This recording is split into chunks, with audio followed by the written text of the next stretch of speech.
Hello, welcome to PerformancePoint Server 101, Introduction to PerformancePoint Server. In this video I'll talk about just what is PerformancePoint Server in case you're not familiar with it, and give you an overview of the three different modules that are available in the product, and then I'll move on into future videos and actually show a lot of product demonstrations and discuss how to implement it and make it useful in your organization. So the first step, quick overview, what is PerformancePoint Server? So I'll talk about the product and then I will get into the various pieces of the product, specifically the three tiers or three pillars of the product: monitoring, analytics, and planning. But the first step is to answer the question, just what is PerformancePoint Server, or PPS for short? PerformancePoint Server 2007 is a new product from Microsoft, just came out in November or so of 2007. And it's really three products rolled into one. And those three separate products are monitoring, analytics, and planning. Now, monitoring and analytics are more tightly integrated currently than the planning piece, but they're still more or less under development, at least on the analytics side, and I'll talk more about that in a moment when I get into the analytics. Now, even though there are three really separate pieces to this, there are actually only two installations that you do. One installation installs both the monitoring and analytics pieces together, and then there is a separate installation for the planning module. And so again, I'll talk about what these separate pieces are. Just be aware that you can run monitoring and analytics without planning, and vice versa. However, they do fit together very nicely, and I'll talk about what these separate modules do. So, just what does PerformancePoint Server do? Okay, it's three pieces, but what do these pieces do? Well, PerformancePoint Server is really designed to allow businesses to monitor their business performance. So very quickly and easily be able to look at it and grasp, how am I doing? The second piece is the analysis. So once I know how I'm doing, why am I doing this way? Specifically, if something is below target, then what's going on? And you can actually look at it in great detail and examine the data. And finally, what should I be doing? What do I want to be doing in the future? That's what the planning piece is all about. You can go through a budgeting or a planning process and set that up. And the nice thing about this, why PerformancePoint Server has these three pieces, is that after I set up my plan or my budget for next year, then when the actual values start coming in, I'm compared against that plan for the monitoring piece.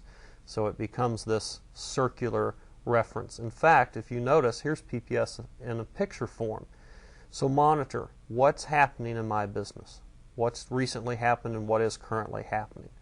When I see what's happening, I can then say, well, why? And I can analyze that data. And then, well, what should be happening, or what do I want to have happen? That's the planning piece. And so again, the planning piece then feeds back into the monitoring for the next year or whatever time period you happen to be using. So those are the three main pieces, and sometimes that's abbreviated as just MAP, the monitor, analyze, and plan pieces, or MAP for short, as some people call it.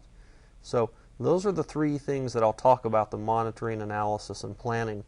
They're really the three pillars, the three modules of PerformancePoint Server. So first I'll start with the monitoring piece. You may have heard of a product called Business Scorecard Manager. This was a product from Microsoft for building business scorecards.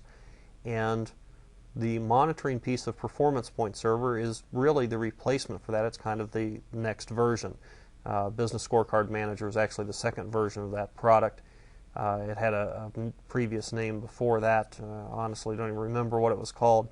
But Business Scorecard Manager has been now replaced with the monitoring functionality in the PerformancePoint Server monitoring module. And this allows you to build scorecards. It's kind of the basic unit of deployment in PerformancePoint Server for monitoring. And a scorecard is just one or more KPIs, and I'll explain KPIs in a moment if you're not familiar with those.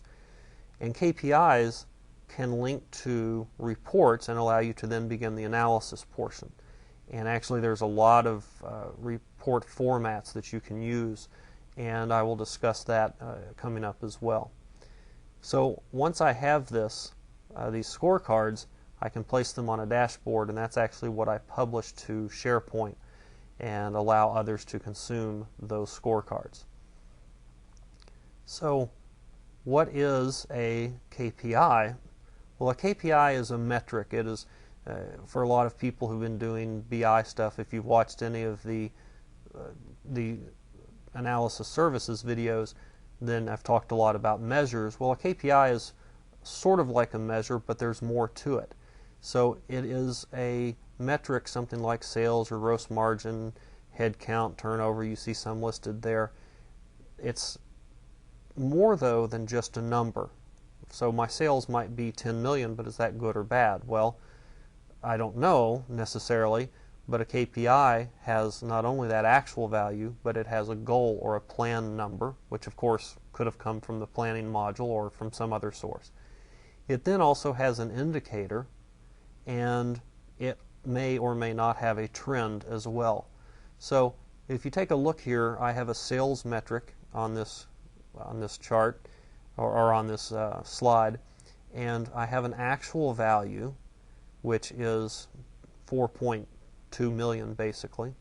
My goal was 4 million, so I'm over my goal, so I get an indicator, a status here of green. And it's a circle in case people have any color blindness issues. There are different shapes for these, but green is good. Now the trend shows that I'm actually trending down. Now that's okay. I'm above where I am. It just means that I'm trending down from where I was the previous time period. So you can set calculations, formulas to control things like the trend and the status. When does it go from yellow to green or from yellow to red? And you can also control the calculation of the trend. The built-in trend is fairly simple. It just says if it's higher than the previous value, then the trend is up. If it's lower, then it's down, although there are some metrics such as expenses where that's reversed, where lower is better. So if this quarter is lower than the previous one, for example, then the trend is up. So just be aware of that the built-in trend only looks at the previous period and compares it to the current one. You can write formulas that are much more complex than that if you want. So that's what a KPI is. So what's a scorecard? Well, a scorecard is just one or more KPIs, and typically those KPIs will roll up into objectives. I'll show you a picture of this here in just a second. But the KPIs roll up into these objectives, and different KPIs in an objective can have different weights, and they can actually roll up into an overall score. Now, I didn't show you that score on the previous example of a KPI, but they can actually have a score with that, and you can choose to show the score if you want. And sometimes the score is a good way to rank items, and I'll discuss that in a moment. So I can use a scorecard to rank similar elements such as salespeople or facilities if I want, or I can just look at overall metrics for the business. Let's take a look at an example scorecard. Notice that at the top I have financial performance, and that is one of my very high level objectives. I want, of course, to improve financial performance, and you'll notice it does get a green indicator. That's good. So I have a couple of sub-objectives, if you will. One is to increase revenue, and under increased revenue I have a couple of ways of doing that. One is I want to maintain my high margins, and the other one is I want to control spending. So if I can do those things, then I can increase my revenue. Notice that currently the values within these, I have, for example, under maintain overall margins, I have a net profit and a net profit margin, and I have a revenue growth and new product revenue. And so some of these are percents and some are numbers. Some I'm doing well in. For example, my new product revenue is green, so is my year-over-year revenue growth. But my net profit margin, notice, is getting a red indicator. I don't show the target values here, I just show an indicator. So that's some of the control I have over this. Then I have customer satisfaction below that, and I have, for example, a count of complaints, which is red, so I probably have far more complaints than I want. But my market share is doing well, my average customer survey rating is doing well, my acquire new customers is doing well. So overall, this rolls up and customer satisfaction gets a green, and so does financial performance based on the weightings of these other metrics. So that's one example where I simply have KPIs that are broad-based for the business, and nothing is necessarily repeated here. Contrast that to another scorecard in which I have a sales target. So I have one metric, but it's repeated for each customer, or not customer, sorry, for each salesperson. These are my salespeople, and you'll notice that they have various goals. JPAC, the first one, has a goal of 4 million, but he's sitting at 4.2 million, and so he gets a green. Whereas VReader, the next one, is just slightly below his target, or her target, and therefore gets a yellow indicator. You'll notice next to last, Rachel is quite a bit below her target, so she's getting a red indicator. So again, I could assign these folks scores and then sort them based on that score. Right now they're simply in alphabetical order. But this does allow me to very quickly look at, in this case, a single metric and rank my salespeople based on that. I could also have multiple metrics and then rank the people based on those as well. But for now, this is just a simple way to look at this particular item. So those are two different scorecards, one containing a lot of different KPIs, and this one containing the same KPI repeated for each salesperson. But they're both perfectly valid examples of KPIs and scorecards. So once I have these scorecards, I could easily put these on a dashboard, which a dashboard just contains one or more scorecards, or 0 to many scorecards and 0 to many reports, and then I can publish that to SharePoint. Now when I'm doing my monitoring, when I'm building these scorecards and these KPIs that go on these scorecards, I can have multiple data sources, and typically those will be cubes that you've built in analysis services, but they don't have to be.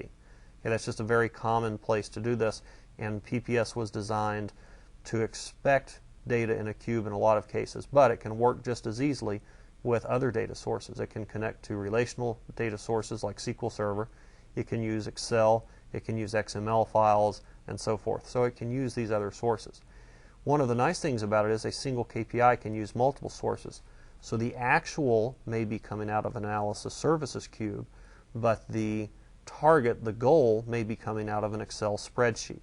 That is not an uncommon scenario.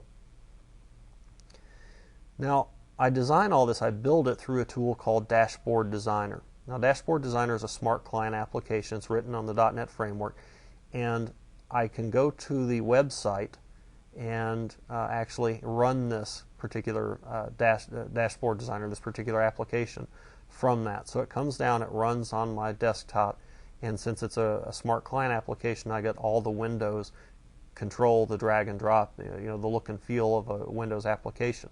And in fact, the Dashboard Designer uses the Office 2007 UI, so it uses the ribbon and so forth. So again, future videos we'll spend a lot of time in Dashboard Designer looking at that. But everything that you do with dashboards and scorecards and KPIs, all that stuff is created through Dashboard Designer. Okay, so that's the monitoring piece. It's all about KPIs and scorecards. Now, the analytics in PerformancePoint Server is a little bit interesting. It is a tool for in-depth analysis. The scorecard, very high level. It works really well for executives and business decision makers. They don't have a lot of time to do their own analytics. They just need a very quick view of what that data looks like. And if you haven't watched the earlier videos on the basics of actually delivering content to the users, I go into looking at actual scorecards in use versus analytics tools and reports and so on. So the analytics in PerformancePoint Server, the original goal was, just as the monitoring piece replaced Business Scorecard Manager, Microsoft bought a company called ProClarity that had a very rich and powerful analytics tool, and the goal was to integrate that into PerformancePoint Server as well. Well, in this first version of PerformancePoint Server 2007, they didn't get enough of the ProClarity modules in. So you actually can still get ProClarity as a standalone application. In fact, when you buy a license for PerformancePoint Server, you get a license for all the ProClarity pieces as well. So there is some analytics built into PerformancePoint Server through reports that allow you to do some drill up and drill down and modify drill across from one dimension to another. And so you do have a fair amount of control, but it's nowhere near what ProClarity gives you. Now, in future versions, right now the plan is for version 2 of PerformancePoint Server. All of the ProClarity functionality will be in PerformancePoint, and ProClarity will no longer be a standalone application. So the analytics that are in PerformancePoint Server now are the analytic chart and analytic grid, and there are some others, but those are the basic tools and kind of the future direction for what PerformancePoint Server analytics will look like. Now, there are a lot of other report types. I can tie to an existing SQL Server reporting services report. I can tie to an Excel spreadsheet being hosted in Excel services, and I can tie to reports hosted in the ProClarity environment. So I do have a way to add a lot of other additional features to this, but right now a lot of companies find that, okay, we'll implement PerformancePoint Server and then we'll also have ProClarity, and it's very nice and easy to tie those two things together. And again, that will be the subject of a future video. Now, what about the planning module? Well, again, this is a separate installation. I can do just the monitoring and analytics piece without the planning, and I can do the planning piece without the monitoring and analytics. But as you saw earlier, they are integrated nicely so that I can build a plan in the planning module and feed that into my monitoring piece in the future.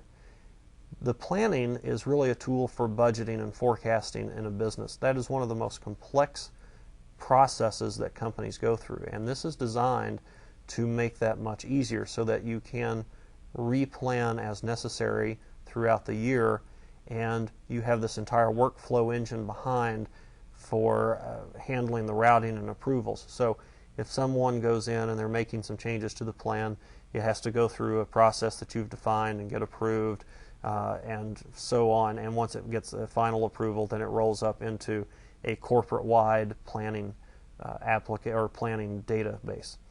And at the end of the day, this planning database can build a cube, which can then again, of course, feed back into the monitoring piece.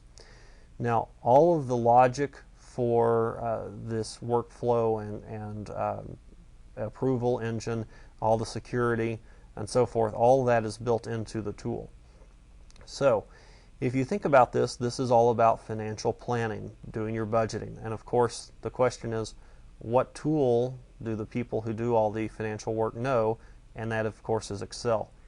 And the front end for this that users will work with is Excel. Now, there's some administrative pieces that have to be set up for this, but end users will just use this through Excel.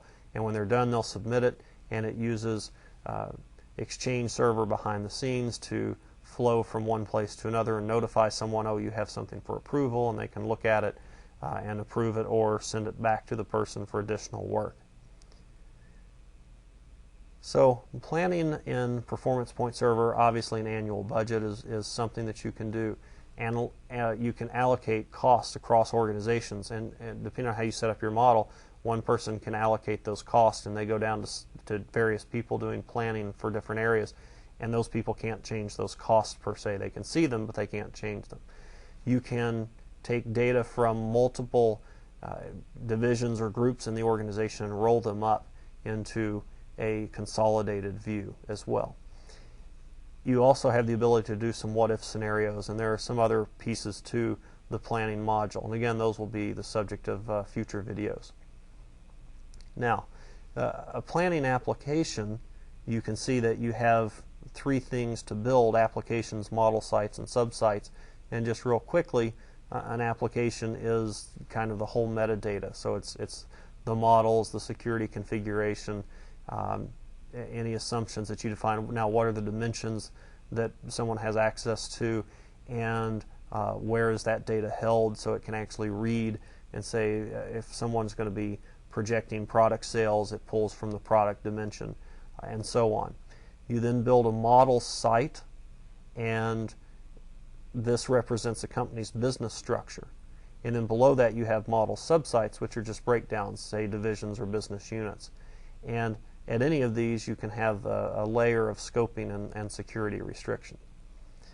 So again, I just wanted to give you a brief introduction to what is PerformancePoint Server. It's three distinct capabilities: monitoring, analytics, and planning, although again, monitoring and analytics come as a single install. So while there are three modules to think about, it's actually two separate installations. Monitoring is all about what is happening, analytics is why is it happening, and then planning is what do I want to have happen. So once you have all these pieces together, you can go through this rather complete cycle and repeat that then over time.